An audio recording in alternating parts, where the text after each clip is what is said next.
Okay, let's unpack something that I think it haunts pretty much every single parent listening to this right now. Hmm.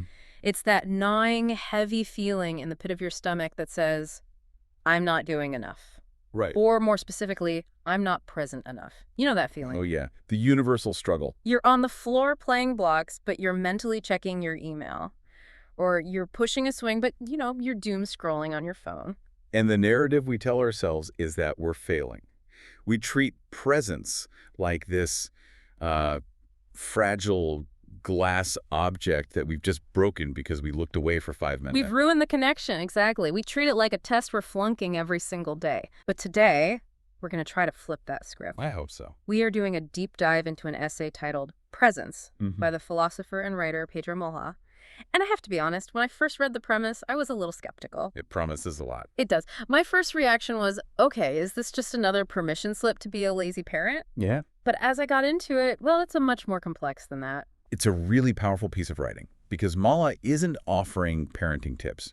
This isn't about, how to limit screen time. No. He's doing a philosophical re-examination of what the word presence actually means.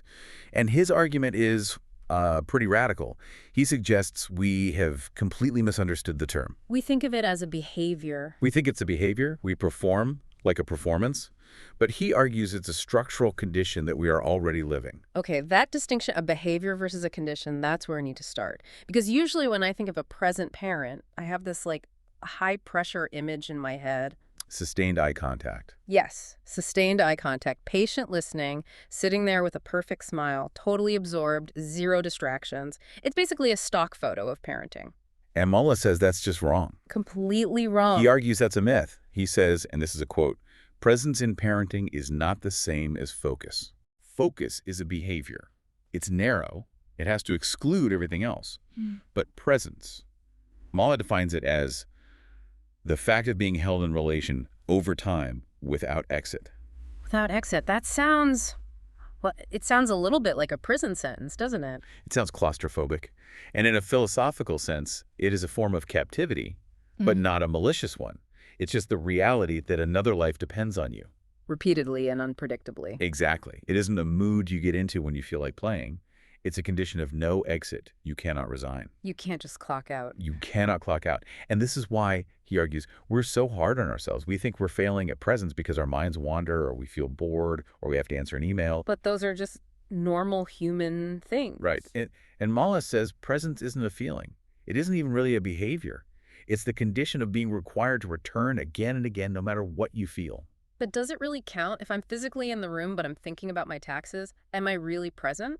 Because it feels like I'm cheating. Well, this brings us to probably the most fascinating part of his argument. The physical toll of this condition. Okay. Mala explains that presence is tiring, not because it demands constant active attention, but because it never switches off. He calls it a background listening that does not fully rest. Background listening. That really resonates. It's like leaving a heavy app running in the background of your phone. Perfect analogy. You're not using it, the screen is off, but it's just draining the battery by being open. That's it. Even when your child is asleep late at night or not even in the room, your body remains angled towards responsibility.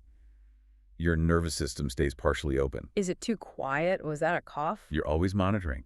And Mullah says this orientation, this physical tilt toward the child, that's what exhausts us. It's not the activity, it's the lack of closure. That explains so much about the fatigue. I've always wondered why I can spend a day doing technically nothing, just hanging around the house, and end up more tired than if I'd run a marathon. But you were doing something. Right. I feel guilty because I haven't done anything visible. You were running the background out. You were in a Yeah. state of suspended readiness. And that is a form of presence. Malha wants us to see that this background listening counts. It is labor. But we don't give ourselves credit for it. No, because it doesn't look like that stock photo of quality time. We just feel the fatigue without understanding where it comes from. So even if I'm scrolling on my phone, if I'm ready to drop it the second someone screams, I'm technically present in the structural sense. Yes, you are in the field of presence. But this leads to a massive conflict we have today, this obsession with moments. Oh, the magical memories. Right. We want the movie moment where we bond and learn a life lesson. But the essay suggests that prioritizing moments is actually a trap. It feels like a trap. It feels like if I don't have 3 magical moments a day, I've wasted it. And Malha writes that Lived parenting time is not made of moments, it is made of return. This is a huge shift. We think of presence as the opposite of absence, like either I'm connected or I'm disconnected. But Malha says presence coexists with absence. You can be physically there but emotionally distant. You could be deeply present while feeling totally numb. Okay, so let's dig into that idea of return, because to me, return implies you left. It implies a failure happened first. But you did leave. Mentally, emotionally. We're human. We leave constantly. The child doesn't require you to be constantly 100% emotionally available. It's impossible. It's impossible for any human being. What they require is reliable return. They need to know that after you get distracted or angry or you just check out for a bit, you come back. Presence is what makes return possible. That's the line that stuck with me. It changes the goal completely. The goal isn't to never look away. The goal is to always come back. He writes, they require that someone comes back into relation after distraction, after irritation, after silence. That feels so much more achievable. It means the rupture isn't the end of the story. The repair is the story. And think about what that teaches a child. If a parent was perfectly focused all the time, which is a robot, not a parent, the child would never learn that connection can survive a break. Right. By returning, you are teaching them the relationship is durable. It's not fragile. It can withstand your tiredness, your stress, your distraction. It teaches them that they're safe even when I'm annoyed. Which actually brings us to the part of the essay that I think parents rarely talk about out loud. The shadow side. Yeah. Malha calls it the quieter side of presence, but it feels like the dark side. He talks about irritation, the feeling of being watched, that desperate need to just be alone. He validates something very real there. He says presence includes irritation.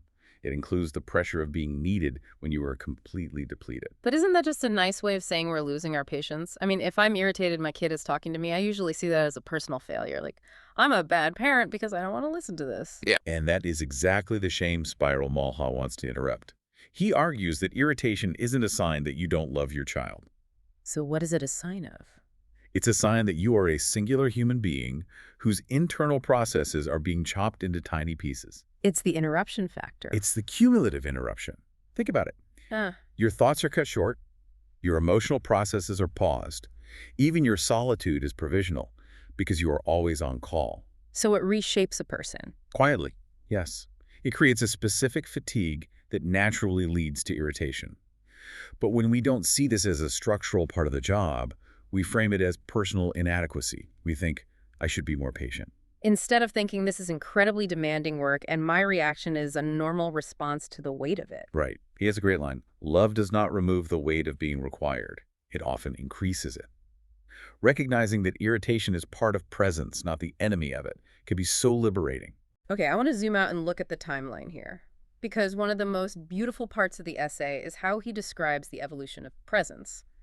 He uses this metaphor of the morning of childhood versus the afternoon and evening. This is so important, especially for listeners with older kids who might be feeling a totally different kind of guilt. Right. So the morning is what we've been talking about. Early hours, the diaper years, it's physical, it's loud, it's immediate. Unambiguous. In the morning of parenting, presence is unambiguous. You're holding them, feeding them. You are literally the furniture of their world. The labor is level. But then the afternoon hits, the teenage years. And suddenly, presence feels slippery. It feels like you're not doing anything. Malha writes that later presence becomes quieter and more ambiguous. The child might not seek contact. They might be in their room with the door shut. And they might actively push you away. Yes. This is the phase that trips people up the most, I think. Because it can feel like absence to the parent. You're in the kitchen, they're upstairs. You feel like, I'm not connecting, I'm just a roommate. The feedback loop is gone. Exactly. In the morning hours, a crying baby stops crying when you pick them up. That's instant feedback.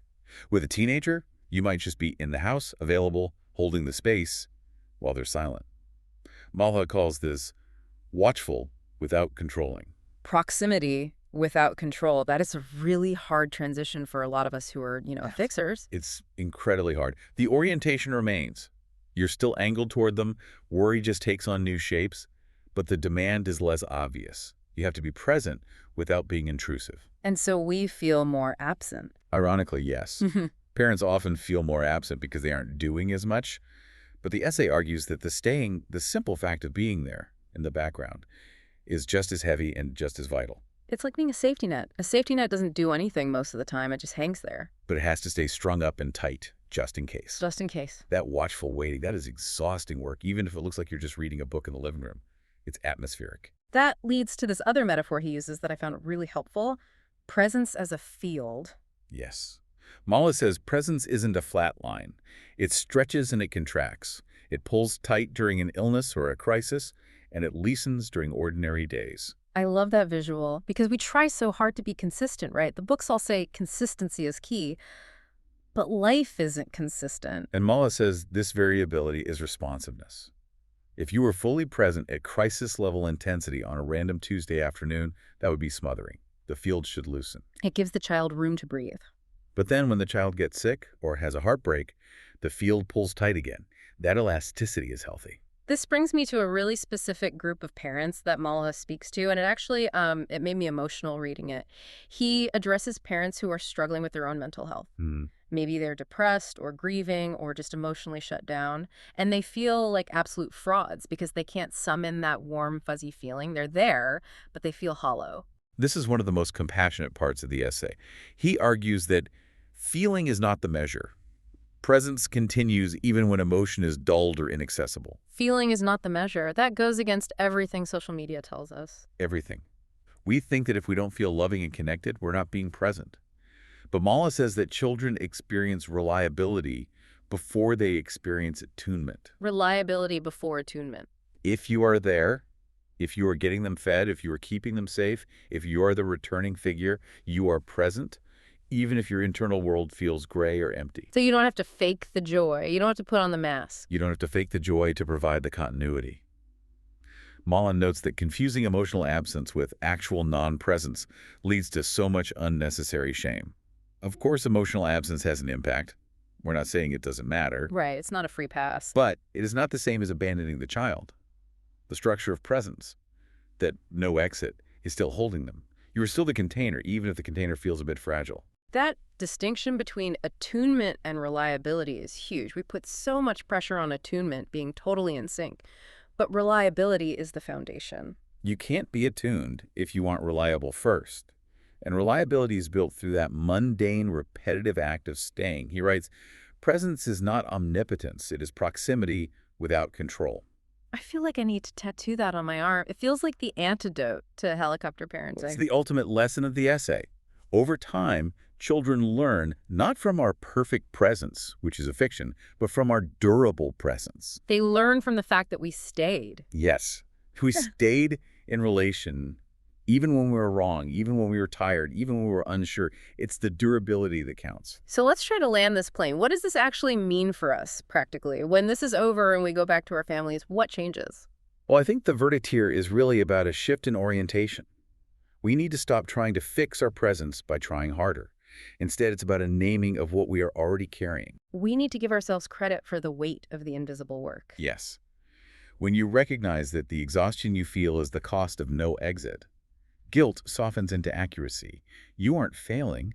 You're tired because you are carrying a huge structural load. And it stops demanding proof. I love that line. Seen clearly, presence stops demanding proof. I don't need to prove I'm present with 3 hours of elaborate puppet play. No. Presence is evident in the simple fact of staying. Staying when it is ordinary, staying when it is repetitive, staying when it is unrewarding. Staying when there is no visible outcome. That's the kicker for me. We're so conditioned to want the reward, the smile, the hug, the thank you. But a lot of presence is just boring. It is boring, and it's invisible. But Mala's point is that this boring, invisible continuity is what carries the future inside the present.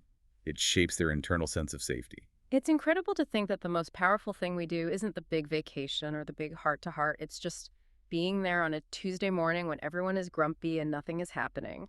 That is the substance of parenting. It's the mortar between the bricks, not the bricks themselves. This has been such a relief to talk through. I feel like I can take a deep breath for the first time in a while. It doesn't make the work less hard, but it makes it feel valid. It validates the reality of the experience, it takes the pressure off the performance, and places the value on the commitment. So here's a final provocative thought for you to carry with you today. We are so focused on creating memories, on creating these moments, that we miss the bigger picture. We really do. Mala concludes that presence produces continuity, and in parenting, continuity is the whole ballgame. So ask yourself this. If you stopped trying to manufacture meaningful moments, if you just let go of that pressure entirely and instead just focused on the simple, mechanical act of returning, Returning after you yell, returning after you check your phone. returning after a long day, how would your daily life feel different? Would it feel lighter? Would you stop keeping score? I think it would change everything. I think so too. Thanks for diving deep with us. We'll see you next time.